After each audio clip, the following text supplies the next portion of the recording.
नमस्ते एंड राधे राधे। मैं प्रीति हूँ और मैं बताती हूँ लॉ ऑफ अट्रैक्शन के बारे में, करती हूँ मैं चक्रा हीलिंग। और इसके साथ साथ ही मेरी वेल्थ वेबिनार आ रही है जो 9 फ़ेब को है। तो जो लोग भी इंटरेस्टेड हैं, जो अपनी वेल्थ को बढ़ाना चाहते हैं, वो जानना चाहते हैं कि उनकी मनी की एनर्जी है वो इतनी स्टक क्यों है, उनको इतना प्रॉब्लम क्यों फेस करना पड़े अपने पैसे के रिगार्डिंग या पैसे के एरिया में, तो please join my wealth webinar. Okay, आगे बढ़ते हैं। हम सबको पता है कि हमारे 2 तरीके का हमारा माइंड होता है, एक सबकॉन्शियस माइंड और एक conscious mind. It just like कि एक बड़ा-सा प्लेन है, ठीक है? तो वो जो बड़ा-सा प्लेन है वो हमारा है सबकॉन्शियस माइंड, ठीक है? जिसके ऊपर सारा लोड है, सब कुछ है।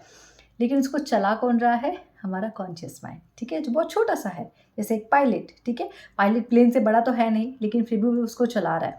सो कॉन्शियस माइंड में ऐसा होता है जो आपके जीवन के 5% हिस्सों में काम करता है। इट मीन जैसे आप खा रहे हैं, पी रहे हैं, सो रहे हैं, जग रहे हैं, ठीक है? जो आपकी हैबिट्स हैं। और 95% आपका जो ज़िंदगी चलती है, वो आपकी चलती है सबकॉन्शियस माइंड पे। जस्ट लाइक कि आपके बिलीफ सिस्टम, आपका करियर ग्रोथ, आपके रिलेशनशिप, आपका हेल्थ इश्यूज़, आपके मनी, जो भी ये सारे एरियाज़ हैं, जो हमारी लाइफ़ के इंपॉर्टेंट एरिया है, जिससे हमारा जीवन चल रहा है, जिसे हम जी रहे हैं, वो है हमारा सबकॉन्शियस माइंड। अब ऐसा कहते हैं लोग कि अगर आपको अपने सबकॉन्शियस माइंड में कोई चीज़ डालनी है, तो फर्स्ट आपको अपने कॉन्शियस माइंड, जो हमेशा उसके ऊपर पहरेदारी करके खड़ा हुआ है, उसको पहले समझाना पड़ेगा, भाई देखो, I deserve 1 lakh rupees per month. तो पहले ये बात मुझे अपने सबकॉन्शियस माइंड को बनाने की ज़रूरत नहीं, ये बात मुझे अपने कॉन्शियस माइंड को बनाने की, क्योंकि डिनायल मोड में हमेशा वो रहता है, जागृत वो रहता है। जस्ट लाइक कि कॉन्शियस माइंड आपका मम्मा है और सबकॉन्शियस माइंड आप बच्चा है, तो जब तक मम्मा की परमिशन नहीं मिलेगी, बच्चा कहीं जा नहीं सकता, ठीक है? बट एक ऐसा टाइम आता है जब आपका सब कॉन्शियस माइंड में आपकी सारी बातें बिल्कुल सीधी तरीके से चली जाती हैं और आपका कॉन्शियस माइंड वहाँ पे कुछ नहीं कर पाता है। जस्ट वैसे ही कि जब मम्मा सो जाती है, मम्मा किसी काम में बधी रहती है, तो छोटा सा बच्चा चुपके से खेलने के लिए बाहर निकल जाता है। बट वो स्टेट कब है? जब आपके सबकॉन्शियस माइंड में आप अपनी चीज़ें बहुत आसानी से डाल सकें। इसको कहते हैं अल्फा स्टेट। अल्फा स्टेट आपके माइंड का वो स्टेट होता है जहाँ आप, इट्स काइंड ऑफ कि आप सोने की कगार पे हैं पर सोए नहीं है। इट मीन्स आपको हल्की-हल्की सारी चीज़ें पता चल रही हैं, आप कहाँ आप सो रखे हैं, आप पिलो लगा रखे हैं, बट आप सोने की कगार पे, जस्ट लाइक कि कुछ देर और रुके तो आप बिल्कुल निद्रा में चले जाएँगे, ठीक है? सो वो जो एक टाइम होता है, वो होता है आपकी मैनिफेस्टेशन का पीक टाइम।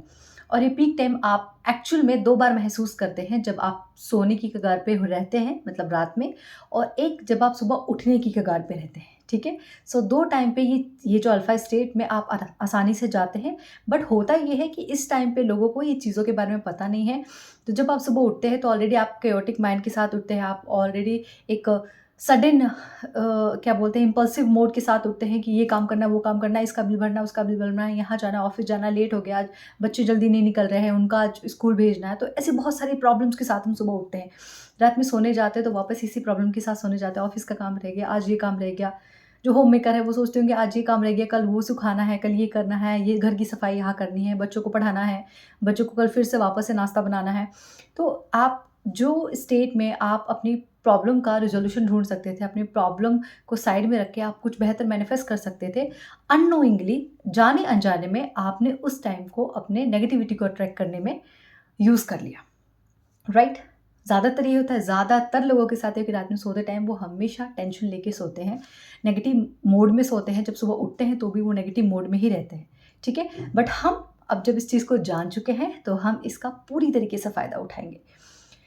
सो जब आप सोने की कगार पे रहते हैं, तो आप धीरे-धीरे अल्फा स्टेट में जाते हैं। इट मीन्स कि आपको पता चल रहा है कि आप अब धीरे-धीरे निद्रा में जा रहे हो। वो होता है ना कि यार तूने डिस्टर्ब कर दिया, मुझे बहुत अच्छी नींद आई थी। बस वही स्टेट रहता है। सो अभी करना ये है कि आपको अलर्ट रहना उस वक़्त। इट मीन्स जब आप मेडिटेट करते हैं, आपको पता है बहुत सारे लोग मेडिटेशन में सोने लगते हैं। मेरे साथ में जब मैं स्टार्टिंग में मेडिटेट करती थी तो बहुत टाइम ऐसा होता था कि वो धीरे-धीरे मैं ध्यान करते-करते सो जाती थी। एक नींद में चली जाती थी, फिर अचानक से याद आता था, अरे नहीं मैं तो मेडिटेट कर रही थी, राइट? तो हम सबके साथ ही ऐसा होता है। तो वो जो एक अलग से सोते-सोते जो ध्यान करते-करते मेडिटेट में चले जाते हैं ना, बस वही होता है हमारा अल्फा स्टेट। सो अभी करना क्या है वहाँ पे? सो आपको अपने लिए, अगर आप 5 मिनट की एक फ़िल्म अपने दिमाग में डाल सकते हैं, 5 मिनट का विजुअलाइज़ेशन का, देन वेल एंड गुड। नहीं, 1-2 मिनट इतना तो कर सकते हैं हम खुद के लिए, राइट? तो आपको आपके लाइफ़ में जो भी चीज़ मैनिफेस्ट करना है, कोई घर है, कोई गाड़ी है, कोई जॉब है, कोई प्रॉपर्टी है, कोई रिश्ता है, कोई अच्छी हेल्थ है आपकी, अच्छे कपड़े हैं, अच्छी कोई डेस्टिनेशन है, अच्छा कोई ट्रैवल है, आपको ग्लोबल ट्रैवल करना है, आपको वर्ल्ड वाइड ट्रैवल करना है, कुछ भी मैनिफेस्ट करना है, अपने बिज़नेस में ग्रोथ करनी है या कुछ नया स्टार्टअप आपको करना है, आपके पास क्लैरिटी के साथ एक आइडिया है, जो भी चीज़ है, बट विजुअलाइज़ेशन करते टाइम आपके पास एक क्लैरिटी रहनी चाहिए कि मुझे इसी एरिया में आगे बढ़ना है, ठीक है? सो उसकी प्रॉपर एक माइंड में एक फ़िल्म बनाइए। अच्छा, यहाँ पे मैं एक थोड़ा-सा अलग डायरेक्शन में जाती हूँ। अगर आपसे विजुअलाइज़ेशन नहीं हो पाता, सो मैं आपको अपनी एक चीज़ बताती हूँ कि कोशिश ये कीजिए कि स्क्रिप्टिंग कीजिए, क्योंकि जब आप स्क्रिप्टिंग करते हैं तो आपके दिमाग में एक बेटर क्लैरिटी आती है, क्योंकि जब आप स्क्रिप्टिंग करते हैं तो आपका माइंड चलता है, आपका हाथ चलता है, आपके अंदर अंदर शब्द चलते रहते हैं, इट मीन्स आपका थॉट चलता रहता है, आपको एक विजन क्लियर होता है, राइट?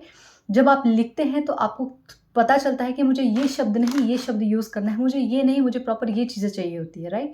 आप मुंह से तो बहुत सारे गलत आप शब्द निकाल सकते हैं, लेकिन जब आप उसे लिखने जाएंगे तो आप लिख नहीं पाएंगे, क्योंकि तब आपको उसकी मीनिंग समझ में आने लगती है कि नहीं, ये शब्द बहुत गलत है, आई कांट, राइट? इसीलिए लिखना बहुत ज़्यादा ज़रूरी है, और आप जितने अच्छे से लिखेंगे उतनी ज़्यादा आपके माइंड को क्लैरिटी मिलती है। इसीलिए अगर आप भी विजुअलाइज़ नहीं कर पा रहे हैं, सो बेटर स्क्रिप्टिंग कीजिए, उस स्क्रिप्टिंग को आप बार-बार पढ़िए ताकि आपको विजुअलाइज़ेशन क्लियर हो सके। सो अब आपको इस अल्फा स्टेट में करना ये है कि अपने दिमाग में एटलीस्ट 5 मिनट की एक क्लिप बनानी है, एक फ़िल्म बनानी है, बार-बार उसे रिपिटेटिव मोड पे देख सकते हैं। जस्ट लाइक कि अगर मुझे घर खरीदना है तो वो घर कैसा होगा? सो अगर मुझे 3 बीएचके चाहिए, मुझे पेंट हाउस चाहिए, तो फिर वो कैसा होगा? उसका दरवाज़ा कैसा होगा? मैंने शू रैक कहाँ लगा रखा होगा? मैं अंदर जा रही हूँ, मेरा सोफ़ा कैसा होगा? मैंने टीवी का जो ड्रॉवर है वो कैसा लगा रखा होगा? मेरे सारे कबर्ड कैसे होंगे? मेरे हर एक रूम में मैंने कैसी डिज़ाइन दी होगी, राइट? मेरा किचन कैसा होगा? कितना बड़ा होगा? मेरा ड्राई एरिया कैसा होगा? मेरा वेट एरिया कैसा होगा, राइट? जो किचन का, मेरी बालकनी कितनी बड़ी होगी? मुझे हर एक कमरे में बालकनी चाहिए या मुझे सिर्फ़ 1 बालकनी चाहिए, मुझे 2 चाहिए, मुझे 10 चाहिए, जो भी है क्लैरिटी, ठीक है? सो आपने अब जब स्क्रिप्टिंग इतनी कर लोगे तो क्लैरिटी अपने आप आपके माइंड में आना शुरू हो जाएगी। तो क्लैरिटी के साथ आपको रोज़ रात में सोने से पहले ये चीज़ें आपको विजुअलाइज़ करनी है। रोज़ सुबह उठो तो तुरंत बेड से मत उठ जाओ। आपको पता है कि अब आपकी हल्की-हल्की नींद खुल रही है, तो जब थोड़ी मेहनत लगेगी 2-4 दिन की, उसके बाद आपके माइंड को वो आदत हो जाएगा। सो उसके बाद जब सुबह उठने जाओ तो उठने से पहले उस चीज़ को थोड़ा-सा रह के विजुअलाइज़ करो, ठीक है? और उसके बाद उठो। याद रखना, और बहुत सारे लोग हो, बहुत जो बड़े-बड़े लोग हैं, चाहे वो स्पोर्ट्स में हो, एथलीट हो, कोई बिज़नेसमैन हो, बड़े-बड़े, ठीक है? जितने भी बड़े लोग हैं, उन सब ने विजुअलाइज़ेशन पे बहुत ज़्यादा ज़ोर दिया है कि अगर आपके माइंड में क्लैरिटी, क्योंकि लाइफ़ में जब कोई भी चीज़ आपकी बनती है तो 2 बार बनती है। एक पहले यहाँ पे और दूसरी आपकी रियलिटी में आपको देखने को मिलता है। तो जो चीज़ यहाँ पे क्लियर है ना, वो उतनी ही क्लैरिटी के साथ आपको अपने जीवन में भी देखने को मिलेगी, ठीक है? सो ये 2 वक़्त ऐसे हैं, और ऐसा नहीं है कि आप सिर्फ़ इसको इसी वक़्त विजुअलाइज़ कर सकते हैं। आप इसको किसी भी वक़्त इस अल्फ़ा स्टेट में आप जा सकते हैं, बेहतर क्लैरिटी के साथ। बस आपको करना ये होता है कि थोड़ा आराम से बैठ जाइए, 2-4-10 अच्छी-सी डीप ब्रीथिंग कीजिए, लंबी साँसें लीजिए गहरी और उसको मुँह के द्वारा छोड़िए। खुद को थोड़ा-सा 2 मिनट के लिए मेडिटेशन में लेके आइए, बिल्कुल ध्यान कीजिए और उसके बाद आप उसको विजुअलाइज़ कीजिए और फिर लेट गो कर दीजिए। ठीक है? सो ये अल्फ़ा स्टेट एक ऐसा स्टेट होता है जहाँ आप, अगर आपने 20 दिन 25 दिन भी इसको क्लैरिटी के साथ विजुअलाइज़ किया ना, आप लाइफ़ में जिस एरिया में स्टक है, जो चीज़ मैनिफेस्ट करना चाहते हैं, मैं गारंटी देके कहती हूँ कि वो मैनिफेस्ट होगा, क्योंकि मैंने वो करके देखा हुआ है। ठीक है? इसीलिए मैं आप सबको कह रही हूँ। Okay? Thank you so much universe, I enjoyed my wealth webinar जो आ रहा है 9th फ़ेब को, and thank you so much for joining the wealth webinar.